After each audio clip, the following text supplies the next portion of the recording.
o que você nunca ouviu. Agora, na hora do mestre. Olha só o texto de Amós 3,7. Certamente o Senhor, Deus, não fará coisa alguma sem o que? Primeiro, revelar a quem? Aos profetas. O que é essa marca profética?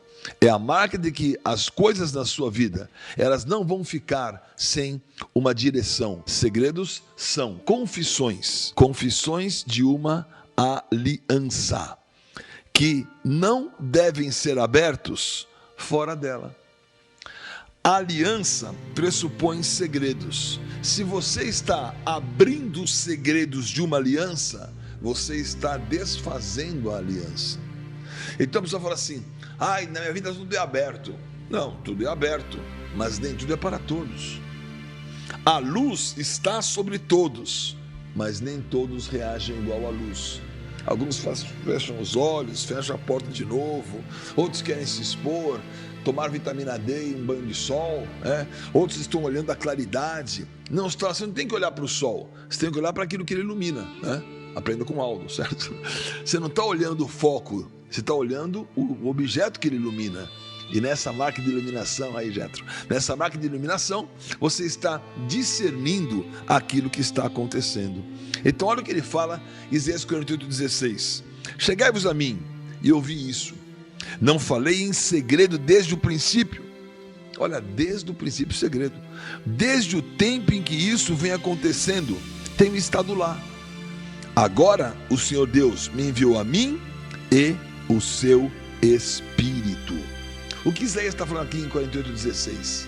O contexto é que o Senhor está dizendo para você que a presença dele pode ser para muitas pessoas uma marca de um segredo. Ninguém está descobrindo o que está acontecendo, mas o Senhor, ele sempre esteve presente.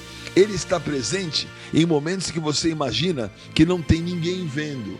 O Senhor está vendo todas as coisas. Ele está presente em todas as situações. Então ele diz: a minha mão fundou a terra, a minha destra estendeu os céus. Eles vão se apresentar juntos, Quem anunciou essas coisas, Ciro, que ele está falando que Ciro, nós vamos usar Ciro hoje, vai executar a minha vontade, o seu braço será contra os caldeus. Ele está dizendo que ele tem o conhecimento de tudo. Eu tenho falado também, já o chamei, eu o trouxe e farei próspero o seu caminho. E depois, chegai-vos a mim. Depois, 17, assim diz o Senhor teu Redentor, o Santo de Israel: eu sou o Senhor teu Deus, que te ensino o que é útil e te guia pelo caminho que deves andar. Para o Senhor, nada é segredo ou tudo é segredo.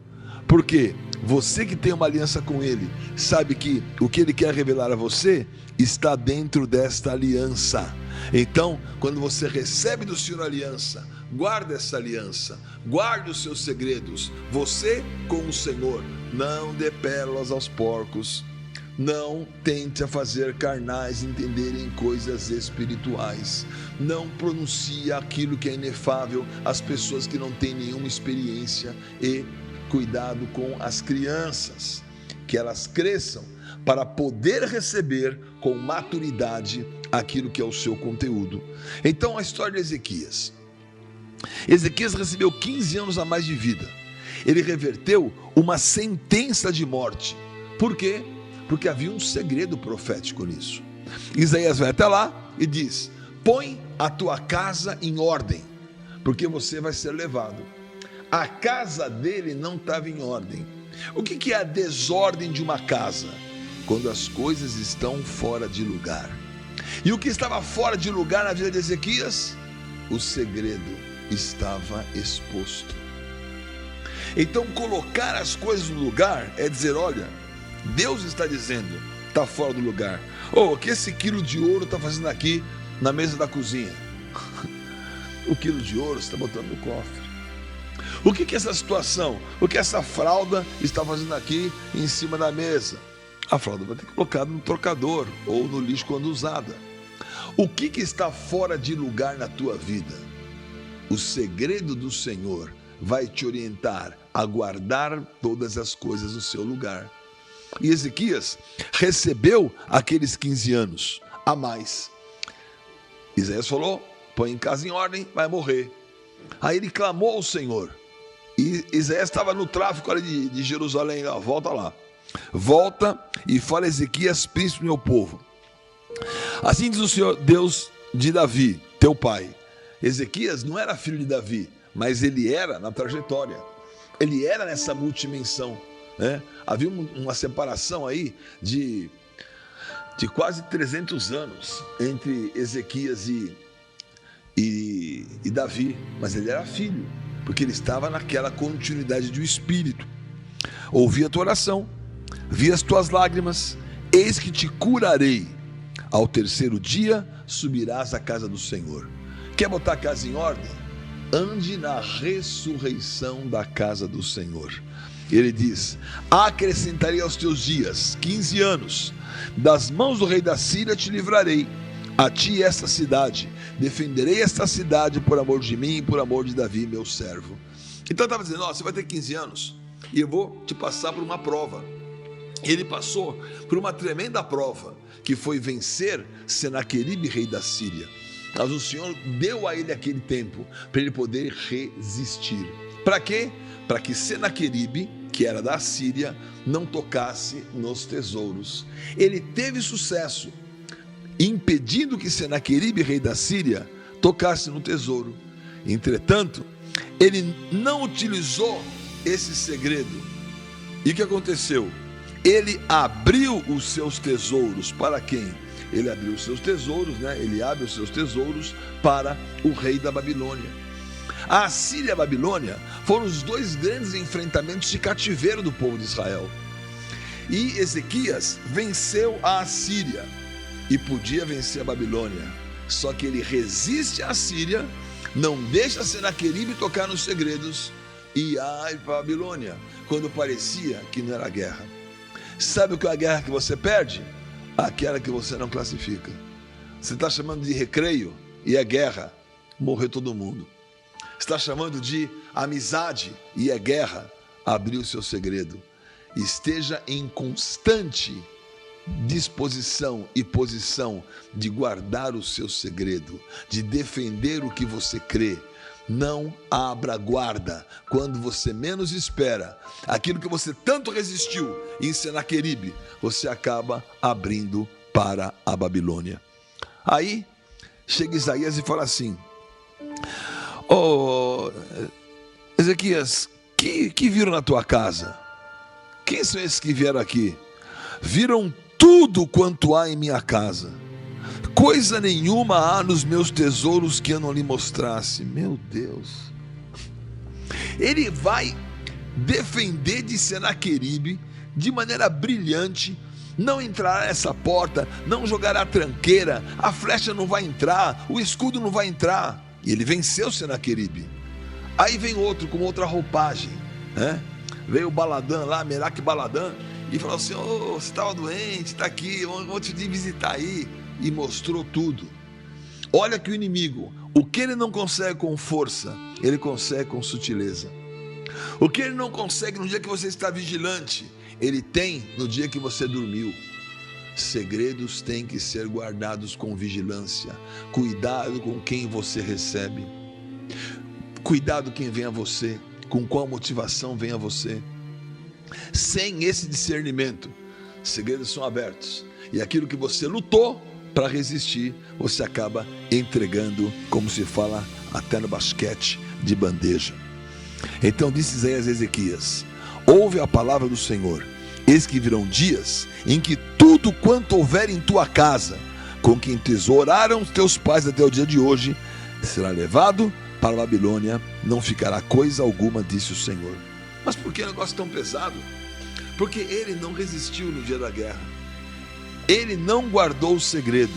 Manter segredos dos estrangeiros é preservar o seu futuro da destruição. Segredo é marca de intimidade, jamais de exposição ao estrangeiro. Cuidado com aquele que não tem comunhão com você, estrangeiro. Tem uma outra nacionalidade, tem uma outra intenção. O teu espírito tem que estar casado e aliançado para que um segredo possa ser exposto. A exposição de segredos sem essa aliança é destruição.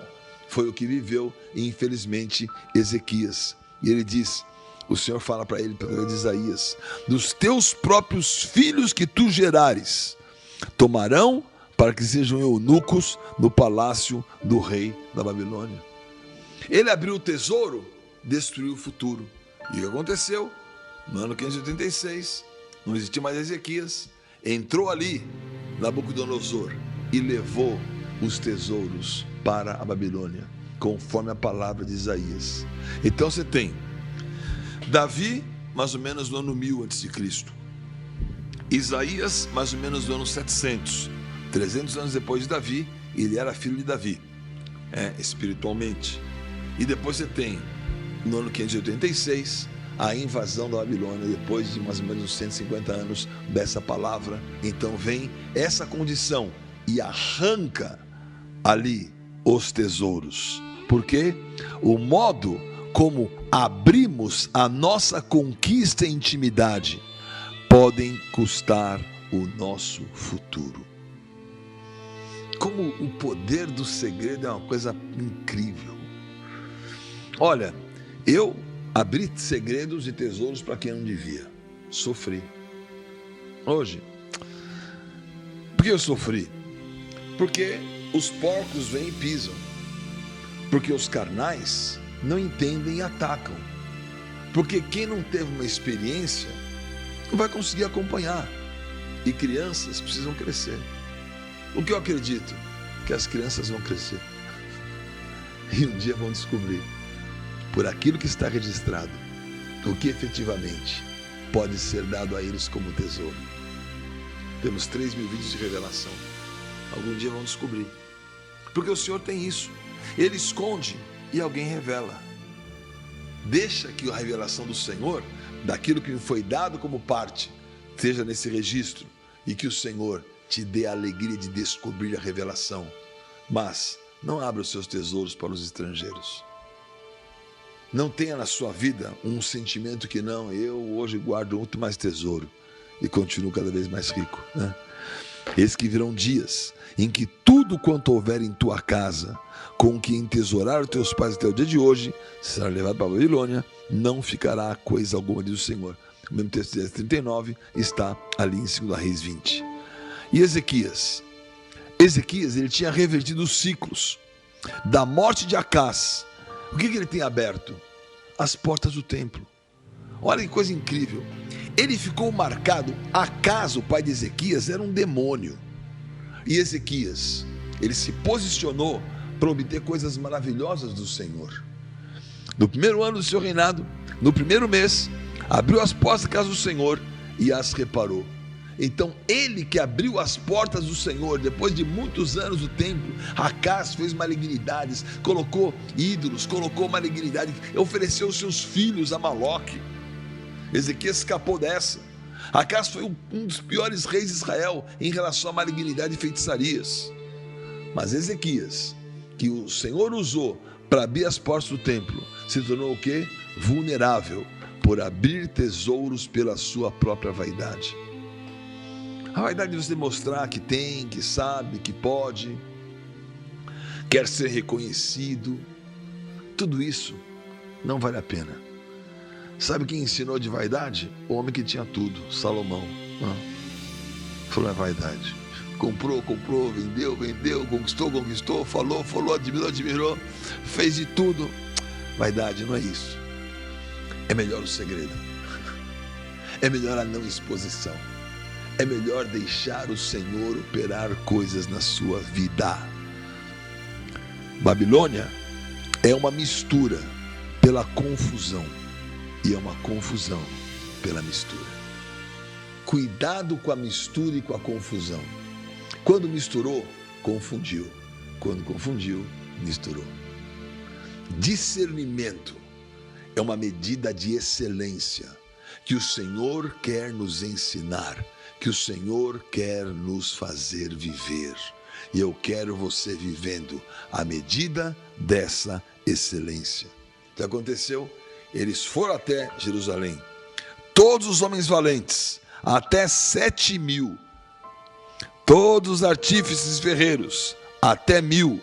todos eles destros na guerra, levou-os o rei da Babilônia, cativos para a Babilônia. Quanto que ele levou? Levou 8.000. O que é 8.000?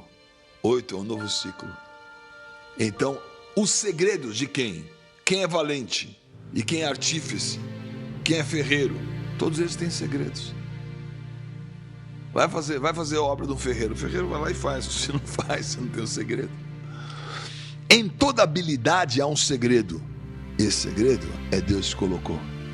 Deus confiou a mim segredos, confiou ao Wes segredos. Por que nós fazemos aqui todas essas outras coisas? Pessoal, nossa, a sua equipe. A equipe é eu e o Wes, né? E a Karina produzindo os slides. E eu produzindo conteúdo. O Wes transmitindo os conteúdos, né? Pensando nos cenários. A Karina fazendo os slides. É a grande equipe, né? E glória a Deus. Por que estamos fazendo isso? Por uma consagração. E o inimigo, doido da vida com isso. O que ele quer? Ele quer acabar com o equipamento. Quer acabar com a motivação. Ele quer que você... E glória a Deus, né? Os ataques vêm, né? A hora vem, parece que não vai dar, parece que não vai chegar, mas no final, estamos ali. O testemunho vai ser entregue. Cuidado com Babilônia. Babilônia é confusão. E confusão é mistura. Mistura é confusão. O que é Babilônia? Mistura pela confusão. Confusão pela mistura. São as duas coisas que estragam o testemunho de um ciclo de Deus. Mas se Ezequias viveu aquilo, Daniel, ele reverteu o cativeiro da Babilônia. De que maneira?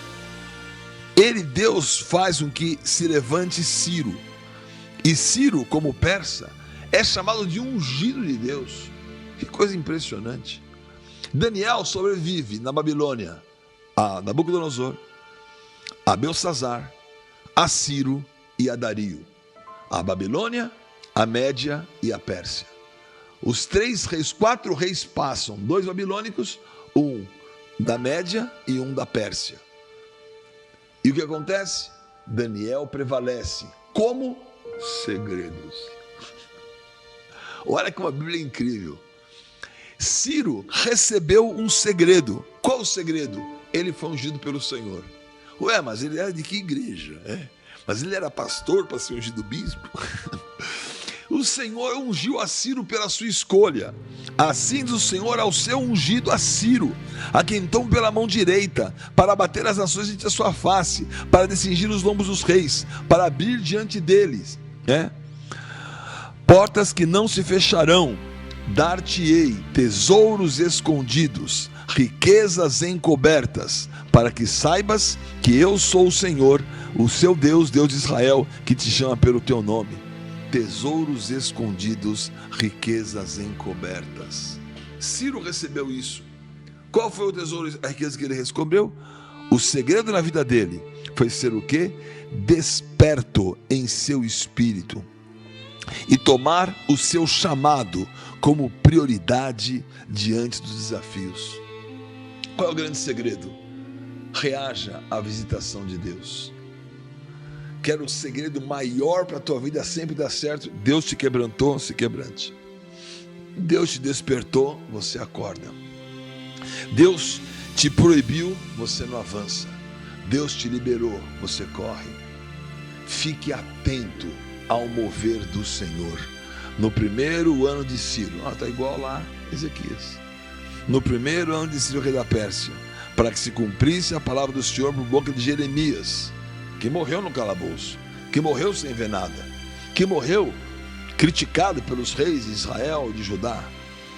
Despertou o Senhor o espírito de Ciro, rei da Pérsia, o qual fez passar pregando por todo o seu reino, quando vem por escrito dizendo: quem dentre vós é de todo o seu povo, será seu Deus com ele, suba a Jerusalém de Judá, edifique a casa do Senhor Deus de Israel, ele é o Deus que habita em Jerusalém. Ué, quem falou isso para ele? Segredo. Segredo de quem? De quem despertou para cumprir uma palavra profética. Tudo em nossa vida é um testemunho para a glória de Deus. Deus tem hoje eventos, desperta pessoas para fazerem isso, para ligar, para desligar, para mover, para remover.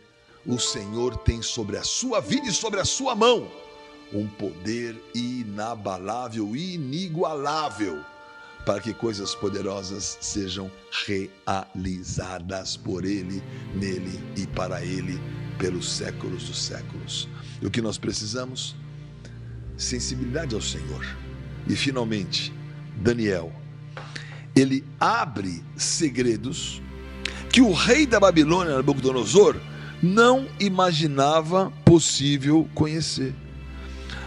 Nabucodonosor, ele tem um sonho. Ele fala assim, tive um sonho, agora vocês têm que descobrir. Pensa que o teu chefe é difícil? Imagina um Nabucodonosor que fala, sonhei e você adivinha o que é. Que tal você me dizer o que você sonhou? Não, você tem que adivinhar. Você não é bom para adivinhar? Você tem que adivinhar o que eu sonhei. Ele fala, Daniel capítulo 2, versículo 6, disse o rei, tive um sonho, e para sabê-lo está perturbado o meu espírito. Os caldeus disseram ao rei em aramaico, ó rei, vive eternamente, diz o sonho e daremos a interpretação. Assim, não, você tem que saber o sonho e a interpretação, senão vai morrer todo mundo. Se declarar o sonho, você vai receber as dádivas, prêmios, glórias e grandes honras. Declarai. Falar a segunda vez, diga o sonho. Bem, perceba que vocês querem ganhar tempo. Está resolvido. Então ele disse, eu vou matar vocês. Mas você exige uma coisa difícil. O rei se irou e enfureceu, ordenou que matassem a todos os sábios da Babilônia. Saiu o decreto, segundo o qual deviam ser mortos os sábios. Buscar Daniel e seus companheiros para que fossem mortos. Daniel falou assim, não, chega aqui para morrer. Qual o problema?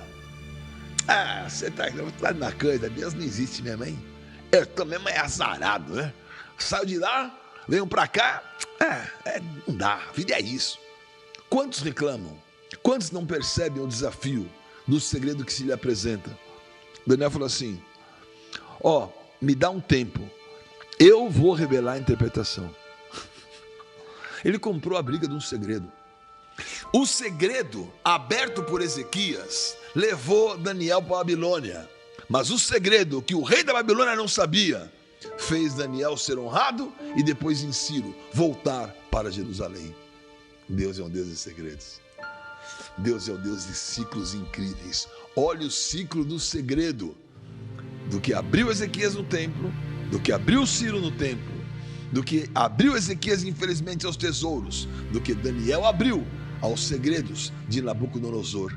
E olha como essas 4 situações e informações estão virando para que um testemunho da glória do Senhor seja produzido. E fala Daniel 2,19, então foi revelado o mistério a Daniel numa visão de noite. Daniel bendisse o Deus do céu. E o versículo 22, que é um dos mais incríveis de Daniel 2,22, ele revela o profundo e escondido, conhece o que está em trevas e com ele mora a luz. Oh meu Deus, eu quero desses segredos, porque são desses segredos que vão te efetivamente fazer com que aquilo que ninguém imagina, Nabucodonosor não imaginava, mas o Senhor tinha nesse segredo a resposta para ele. E esse último slide vai dizer, o Senhor está buscando os buscadores, os seus representantes. O que faz o representante do Senhor? Ele vai revelar os segredos dos homens. O Senhor busca os buscadores que representem nos segredos dos homens. Eu vou ler para você esse texto aqui de 1 Coríntios, capítulo 12, porque aqui está a essência do espírito profético. O espírito profético, na sua essência, ele vai revelar segredos. O Senhor quer revelar esses segredos. Ele fala assim em 1 Coríntios, capítulo 14. 1 Coríntios, capítulo 14, ele fala aqui no versículo 24. Ele diz assim, 1 Coríntios 14, 24. Se todos profetizarem e entrar algum incrédulo ou indouto, é ele por todos convencido e por todos julgado. Tornam-se manifestos os segredos do coração, e assim, prostrando-se com a face em terra, adorará a Deus, testemunhando que Deus está de fato no meio de vós. Olha o poder do espírito profético manifestar o segredo. Quando eu profetizo, Deus manifesta um segredo. A pessoa, ela fala: que é isso? É Deus falando com ela, através da minha vida, que não me vanglorie em nada, é tudo Deus, em benefício da pessoa, para que ela receba, para que a bênção seja completa, para que a unção seja derramada. Eu desejo que isso seja a marca que o Senhor colocou sobre a sua vida, que o espírito profético possa fazer acontecer, que em nossas reuniões o Senhor manifeste os segredos do coração, ele se prostre em terra para adorar a Deus, testemunhando que Deus está de fato no nosso meio.